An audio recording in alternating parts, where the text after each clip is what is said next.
na fé espírita. Inicialmente, gostaríamos de registrar a nossa alegria e a nossa gratidão pela participação nesta noite de uma reunião nesta casa, visitando os companheiros de Monte Carmelo Espírita e oferecendo, através do seu lançamento, a atualidade de Kardec, segundo volume de Bases do Espiritismo.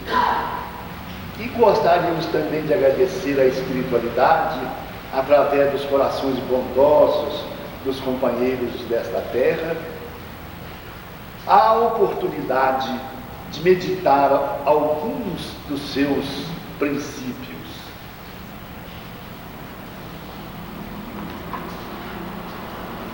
Martins Peralta, prefaciando nossa obra com o título Allan Kardec, ontem, hoje e sempre, falaria com muita propriedade.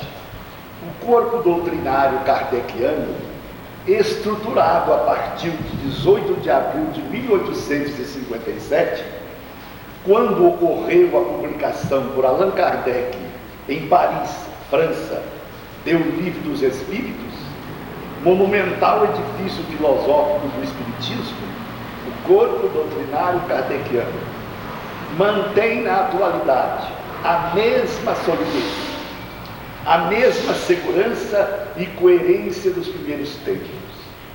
Então, repetindo, mantém na atualidade a mesma solidez, a mesma segurança e coerência dos primeiros tempos, acompanhando galhardamente a marcha dos acontecimentos humanos que se sucedem em vários segmentos da cultura.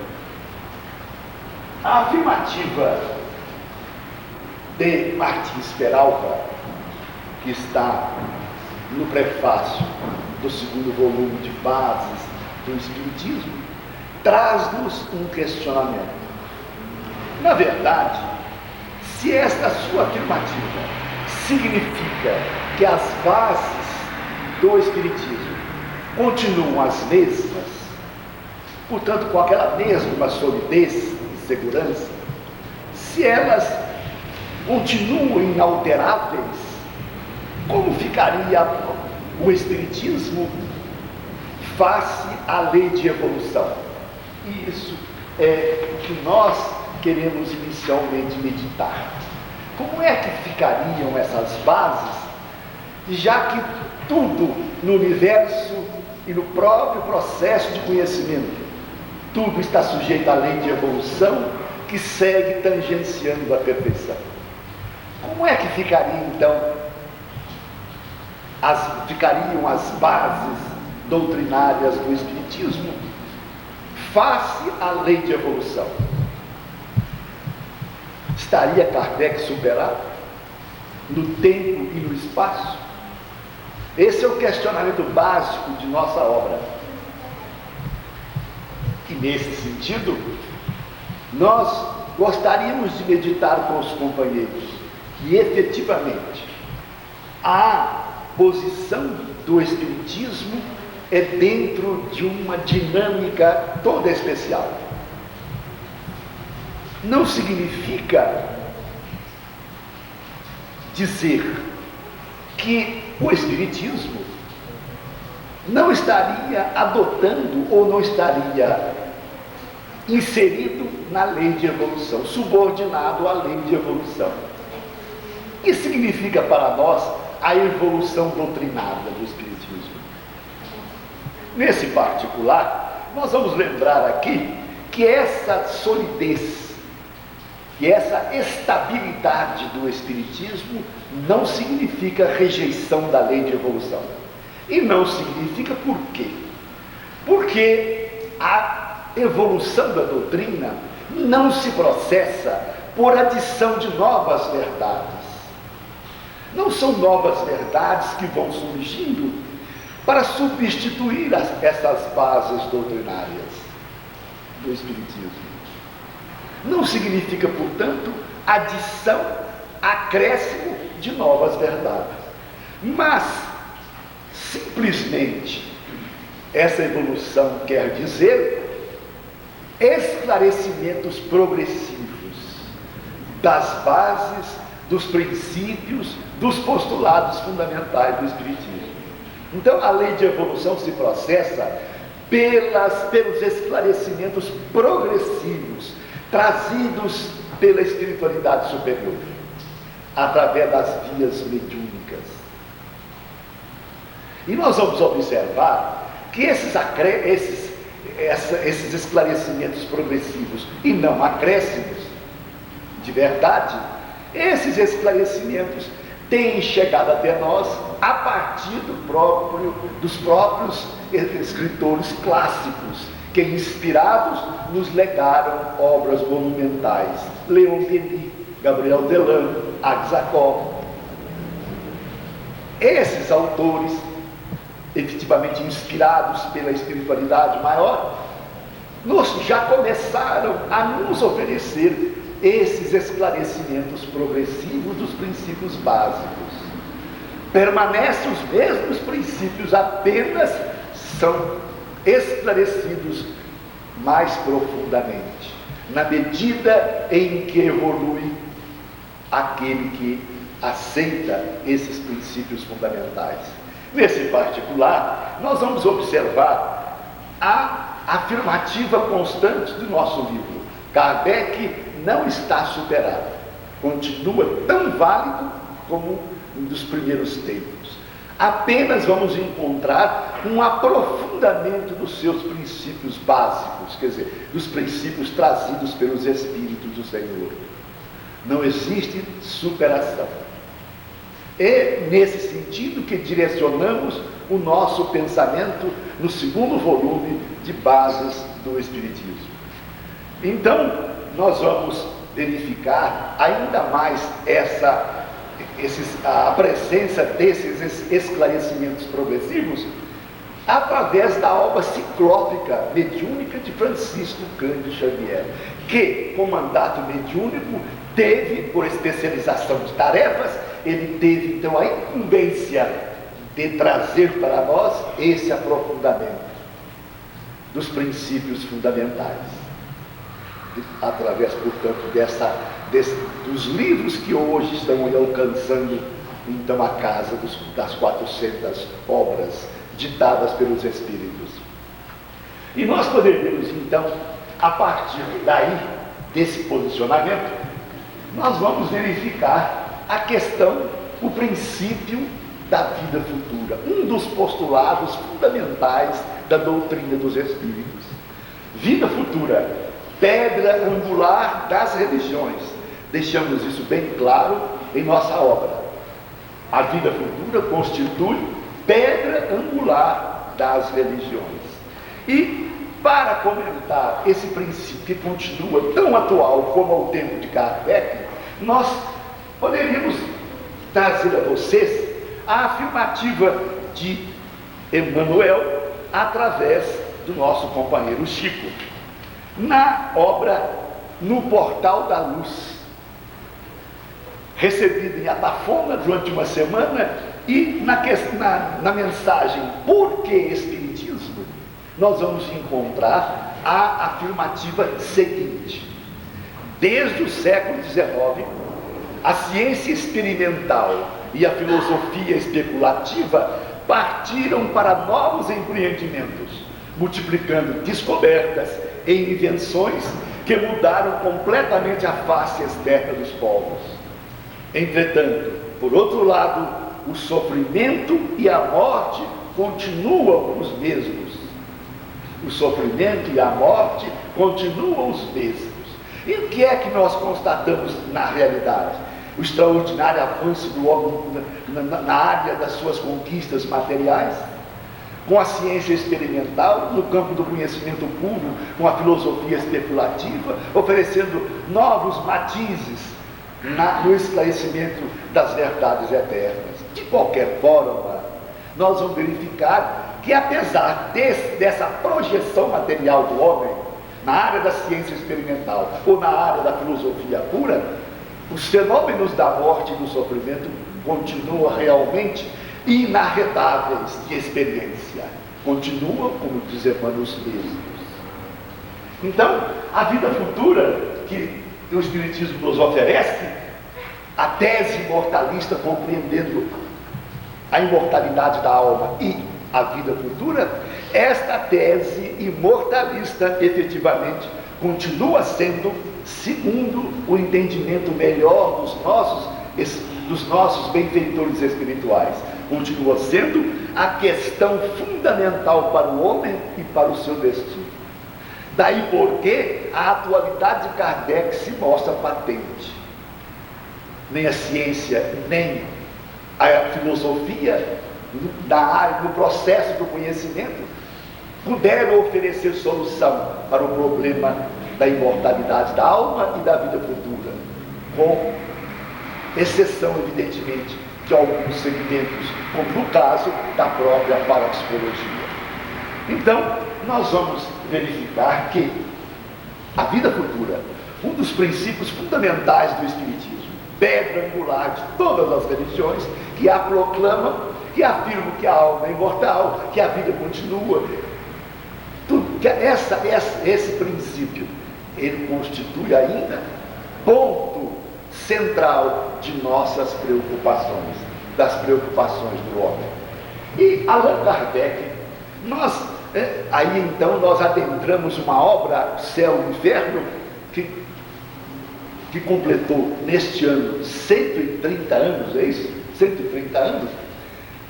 Nós vamos encontrar nesta obra, com Kardec, as afirmativas esplendorosas acerca dessa realidade, desse princípio. Diz Kardec, antes de mais nada, a vida futura, um sentimento instintivo no homem. Na verdade, diz ele, a preocupação com a vida futura tem sido uma constante em todas as épocas da humanidade. Por quê? Foi por isso que Kardec, então, afirmaria para todos nós, no céu e no inferno, que todos nós aspiramos, nós desejamos realmente ser eternos e felizes. Todos nós, instintivamente, aspiramos ser eternos e felizes.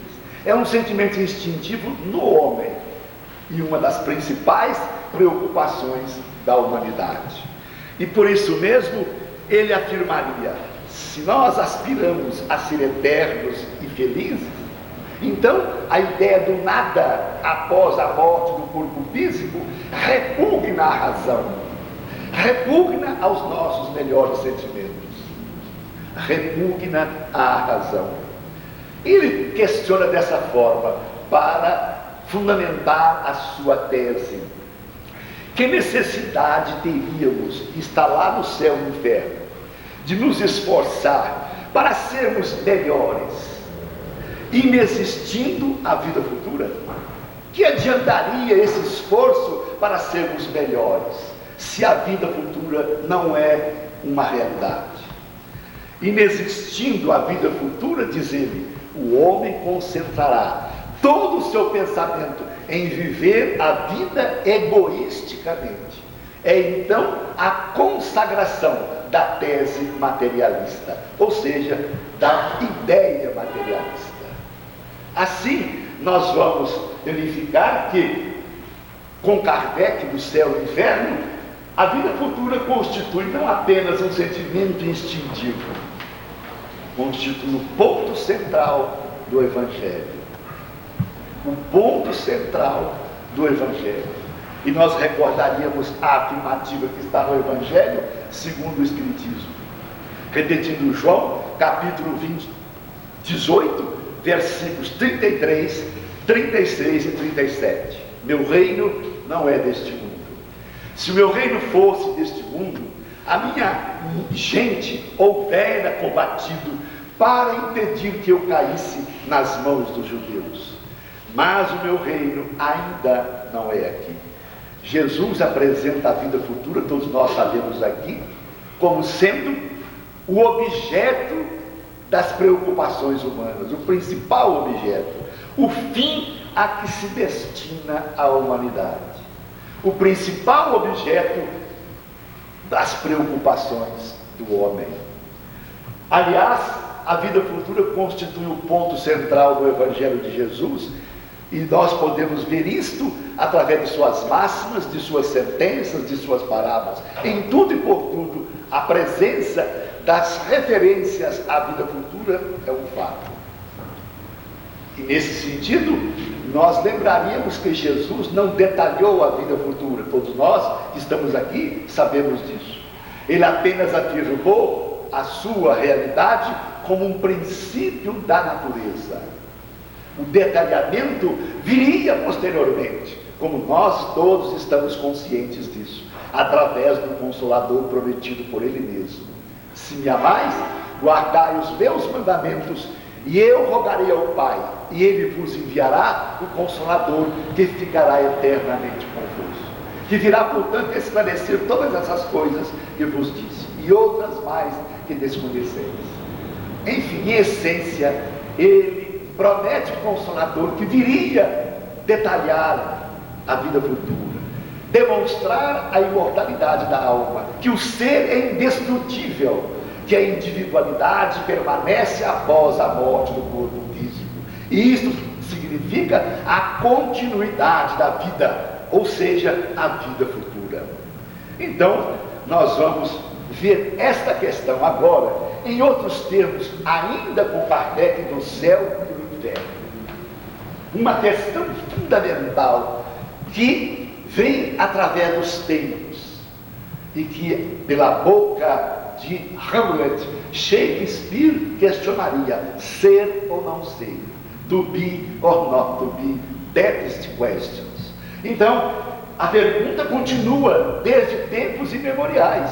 Apenas foi captada por Shakespeare e que Kardec responde ou passa a responder no céu e inferno, com aquela propriedade que lhe era peculiar, de uma pessoa dotada não apenas de cultura humana, mas dotada da intuição para as coisas eternas, para as questões do espírito. Então, ser ou não ser?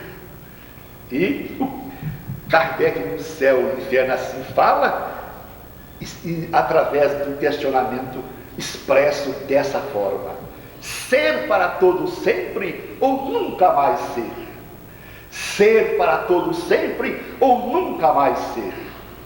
Eis a questão. E Kardec continua dizendo: vale a pena pensar nisto?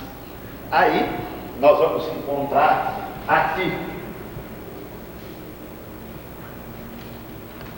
no primeiro capítulo do céu e inferno, veja a beleza e a propriedade do pensamento kardeciano. Nós vivemos, nós pensamos, nós agimos. Eis o que é positivo. E nós morremos, o que não é menos certo. Mas ao deixar a terra, para onde vamos? No que nos transformamos? Estaremos melhor ou pior? Seremos ainda nós mesmos, quer dizer, continuaremos com a mesma individualidade indestrutível? Ou não mais o seremos? Ser ou não ser, afirma Kardec, essa é a alternativa. Ser para todo sempre ou nunca mais ser? Tudo ou nada? Viveremos eternamente ou tudo estará acabado para sempre? E termina esse trecho dizendo: vale a pena pensarmos em tudo isso. Então nós vamos observar que, com o pensamento kardeciano, que seria desastroso para o ser humano o pensamento do nada após a morte do corpo físico. Então, com Kardec, ser para todo sempre é a resposta que nos oferece a doutrina dos Espíritos pela boca do codificador. Só existe uma resposta para ser ou não ser: ser para todo sempre. a imortalidade da alma, a continuidade da vida. E nesse particular, no capítulo 2 da mesma obra, nós vamos encontrar a afirmativa: à medida em que o homem compreende melhor a vida futura, a preocupação com a morte diminui. Mas, ao mesmo tempo, compreendendo melhor a sua missão na terra, ele espera o seu fim com mais calma, resignação e sem medo. A certeza da vida futura dá novo curso às suas ideias e outra finalidade aos seus trabalhos. Antes de ter essa certeza, ele só trabalha com vistas à vida presente. A sua preocupação central é a vida material. Com essa certeza, todavia, ele trabalha com vistas ao futuro, sem negligenciar o presente, porque sabe que seu futuro depende da orientação mais ou menos boa que der ao presente. A certeza de reencontrar seus amigos após a morte, de continuar as relações que tinha na terra, de não perder o fruto de seus esforços, dos seus trabalhos, de crescer sem cessar em inteligência e perfeição. Dá a paciência, veja a conclusão, dá a paciência de esperar e a coragem de suportar as fadigas passageiras da vida terrena. Então, a ideia clara e precisa, diz-nos Allan Kardec mais adiante, que se faz da vida futura, dá uma fé inabalável no porvir. E essa fé tem consequências, porque muda completamente, diz ele, o ponto de vista pelo qual eles encaram, os homens encaram a vida terrena. As vicissitudes e as tribulações são meros incidentes. A morte, uma simples libertação. E nós lembraríamos aqui agora, que é ponto fundamental para o Espiritismo. Como se posicionariam as religiões formalistas tradicionais perante o fenômeno da vida futura? Ou seja, da imortalidade da alma e da continuidade da vida após a morte do corpo físico.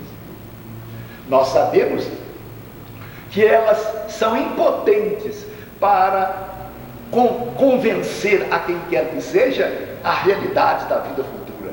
Apenas lhe oferecem, através de seus princípios, afinal de contas, dogmáticos e calcados nas pretensas revelações sobrenaturais, elas simplesmente afirmam, alegam a continuidade da vida, alegam que a alma é imortal, que o ser é indestrutível.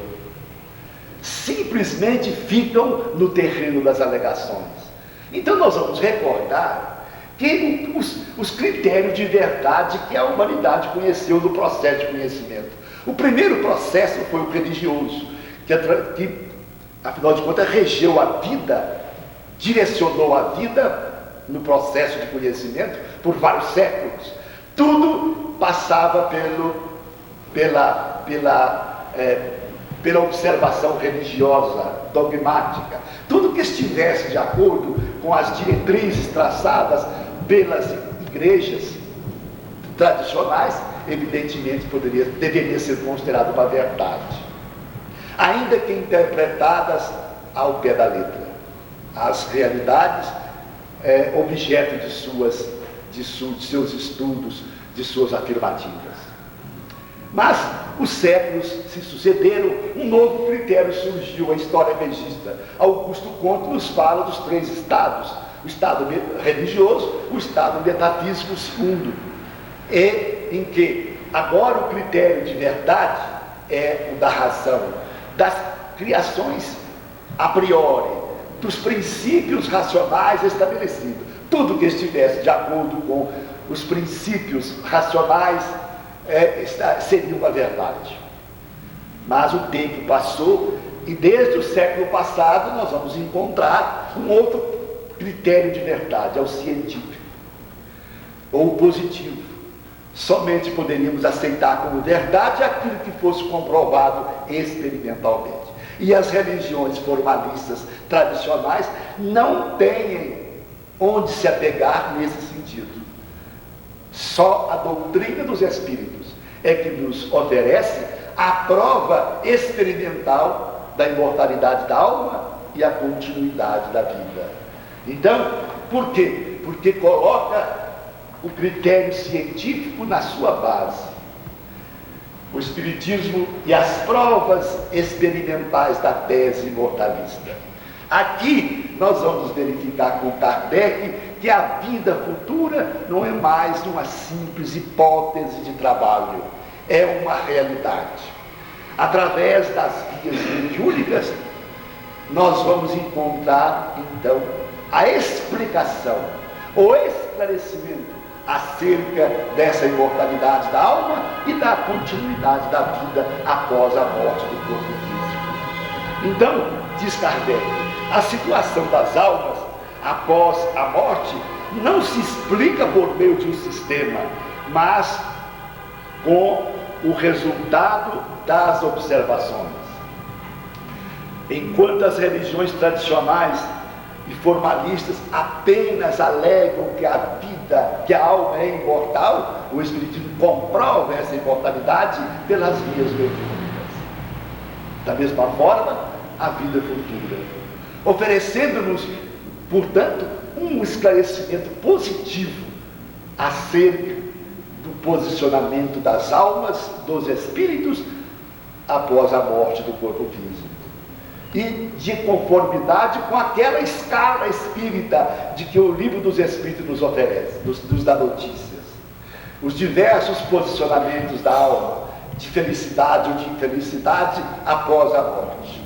E isso significa que a constatação da vida futura foi feita por Kardec através do primeiro observador, o primeiro cientista, vamos assim dizer, em seu tempo, comprovando assim a realidade da tese imortalista.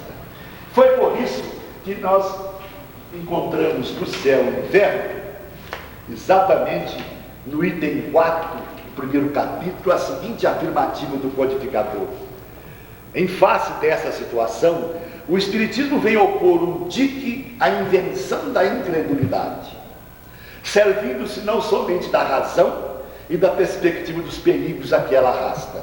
É o processo metafísico, o critério metafísico de análise e de avaliação das alegações que são feitas no processo do conhecimento, mas também dos fatos materiais. Ao permitir, veja a expressão de Kardec, ao permitir que se toque com o dedo e se veja com o olho a alma e a vida futura. Está no céu e no inferno, no item 4 do capítulo 1, quando cuida o futuro e o nada. Assim, meus irmãos, nós vamos encontrar também, com relação às provas experimentais pelas vias mediúnicas, uma resposta a um questionamento popular. Muitas pessoas já nos falaram isto nas nossas conversações. Se existe a vida futura, ninguém voltou de lá para contar. Não sabemos se os companheiros já tiveram essa experiência, essa resposta nas suas confabulações. Se a vida futura existe, ninguém voltou de lá para contar. E é exatamente essa a tarefa, a função do Espiritismo. Exatamente através da fala dos próprios Espíritos, o Espiritismo vem a oferecer, em última análise, a prova eloquente da existência da vida futura. São os próprios Espíritos que vêm falar sobre essa vida. E nós encontramos na obra ciclópica de Francisco Cândido Xavier o detalhamento dessa vida futura.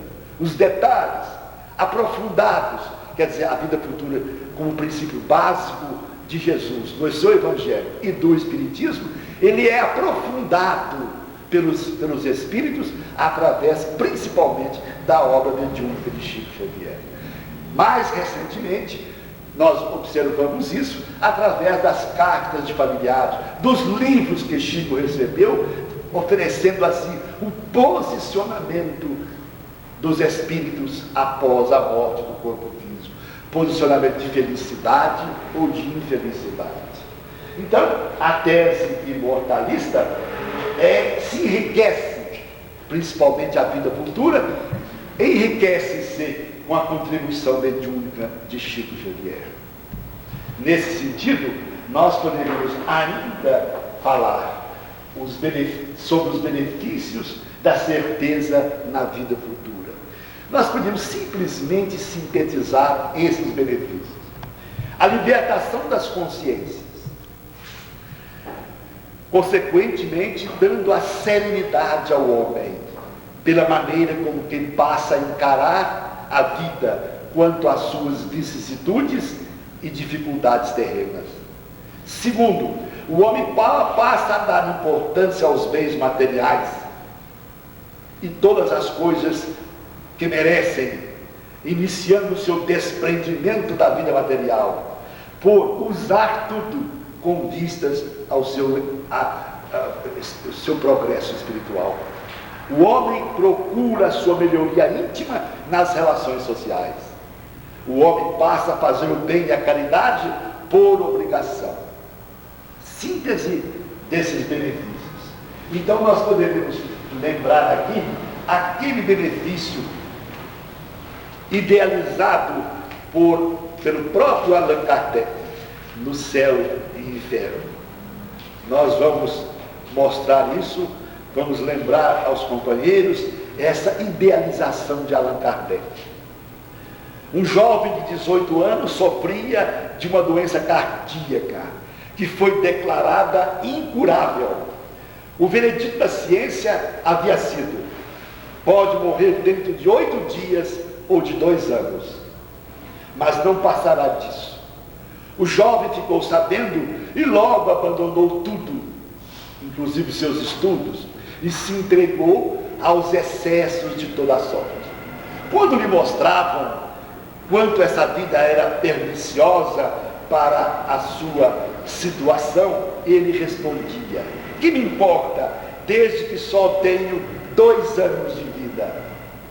De que valeria cansar a mente? Eis a consequência lógica do materialismo. Mas se esse jovem fosse espírita, responderia: a morte só destruirá o meu corpo, que abandonarei como uma roupa usada, mas meu espírito continuará a viver. Eu serei numa vida futura o que fizer de mim mesmo nesta vida. Nada do que tenho adquirido em qualidades morais e intelectuais se perderá, porque isso representa uma conquista para o meu adiantamento. E concentrarei todo o meu interesse em utilizar a vida para o meu aperfeiçoamento. Esse é a própria idealização de Allan Kardec. E nós poderíamos concluir então dizendo que Martins Peralva tem razão quando disse: Kardec ontem, hoje e sempre, no seu prefácio de nossa obra Atualidade de Kardec. Que Jesus nos abençoe.